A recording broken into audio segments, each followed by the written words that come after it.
21 वर्षीय क्रिकेटर समीर रिजवी यांची double century.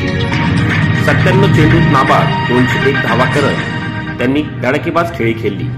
13 चौका व 20 षटकारांना लावत त्यांनी हा ऐतिहासिक वर्ल्ड रेकॉर्ड केला.